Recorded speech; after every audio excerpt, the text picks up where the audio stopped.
What's going on, everybody? Gleez here, and today in this video you're going to check out some tips that I've been posting over on X or Twitter or whatever you want to call it. If you don't follow me over there, be sure that you do. You can do so at Big J Gleez. Links are down below. I've been posting tips regularly, short, bite-sized bits that are going to excel your game so much in Mortal Kombat 1.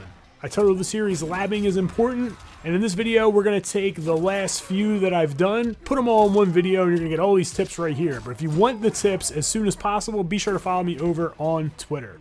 Let's get a quick one for you here. So we're looking at Smoke, and we're looking at his Smoke Ball Teleport, and it's the enhanced version. So he teleports, gets a full combo.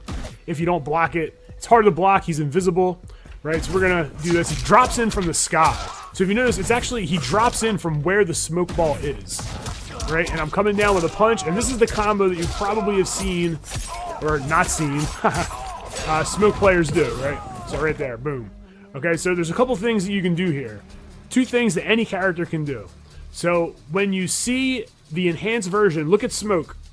See how he flashes, right? That's how you know it's enhanced, right? He's flashing. So as soon as the smoke ball bursts, you can just down 2 immediately. Just like that, right? Real easy, real simple, and it's a little bit forgiving, but if you're late, you will get stuffed out like that. I just was late on purpose there. So you gotta be quick. All right, so another way to handle this is just neutral jump. And when you neutral jump, your character will actually autocorrect. So you jump in the air, even though he's behind you, Sub-Zero is gonna spin around, and I'm gonna be able to combo him into an air combo. All right, so that's how you deal with the smoke ball. At least like raw, like right in like neutral, people just do that. Don't let them do that. All right, don't let them do that. So in this session of Labbing is Important, we're gonna take a look at Mileena and the 3 strings that you'll typically see people use online. The one at the bottom, number 3, this is the most popular that you'll probably see, and it's an overhead on the second hit and an overhead on the last hit. Now, if we take a look at this, it does have a gap right here that you can armor through. If you have a cameo that can go with an armor launcher to get big damage, you can do that.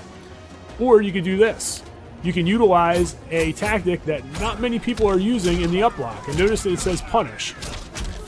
And we're able to get a full combo punish on it.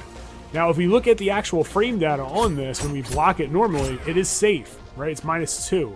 So the up block does allow for that. She has another string that people will utilize, and that one's right here, and that's another overhead at the end. Same thing, -6, it's safe. If we do up block, we are able to get that punish though. So we have to be able to recognize that string and adjust accordingly. And then this one ends in lows, and the way that I know it's this one is because she gets the double size out to the side. It's very telling, right? Everything else you're gonna be blocking standing for the most part. All right, and that's gonna be that string right there. So what I do with practice mode, I actually record all 3, so you see I have all 3 right here, and then I'll go to playback and I will put it to random, hidden. All right, so now in this instance, I'm able to block and get my punishes. Right, we're able to practice.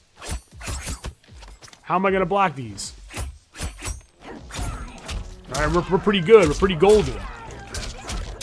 Right, and you can do the same thing. So go into practice mode, do this. You can do this with any character that you are having trouble facing. Set the recording up to do all their mix-ups and all those things together, and you'll be good to go. React accordingly and continue to win. In this episode of Labbing is Important, we're going to take a look at Light Ascension by Ashra, and we're going to focus mainly on the meter burn variation, as if you don't burn meter, you don't get the follow-up attack on the way down.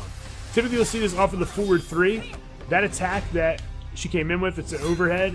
It's actually just a forward 3. It looks like a special move, but it's not. You can down 2 this. Most people are doing that now. But what I want to propose is for you to neutral jump and meet her in the air. When you meet her in the air, you can go into an air combo and get a full combo punish on this.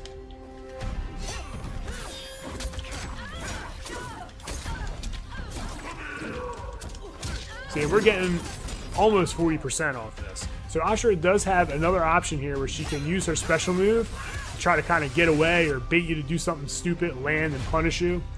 You can still do the neutral jump. It's still gonna work. The only way that it doesn't work is if she does it perfectly. So at 3, we have it perfect. Notice I don't get it, but we're still safe. So there's no reason not to neutral jump, and I think that you all should put that in your game, just like I have. And I got bodied by an Ashra, and I needed this attack. I needed it. I needed to figure out what to do, and this is what I'm doing. Hopefully it works for you. If you like the video, be sure to follow. So off of my labbing is important for video, Loot made a really good point in the comment section. He says, good Ashras run Goro with it and make it plus. Now, in many instances, you can still get it down too. I haven't got the timing so where you can't yet, but that may exist, so keep that in mind. But what you actually can do is let go of block when Ashra goes up into the air. So we'll take a look at that here. I have 3 different timings. I have an early timing at 1, a medium timing at 2, and a late timing at 3 for Goro. And we'll just check this out right here.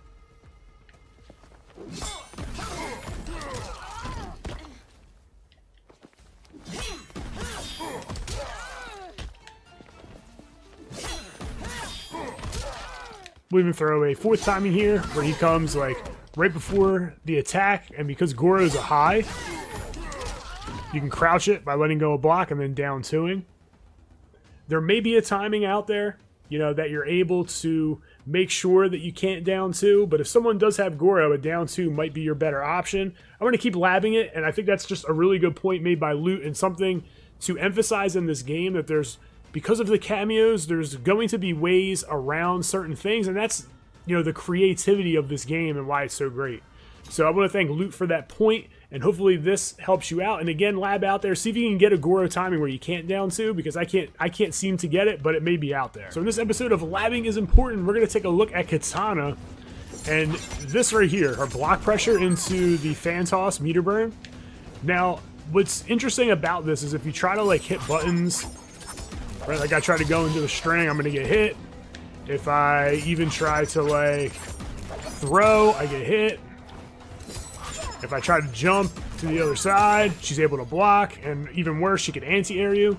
So it's like, what the heck do I do here? Well, this is what you do, and any character can do this. As soon as you see those fans come out, dash forward.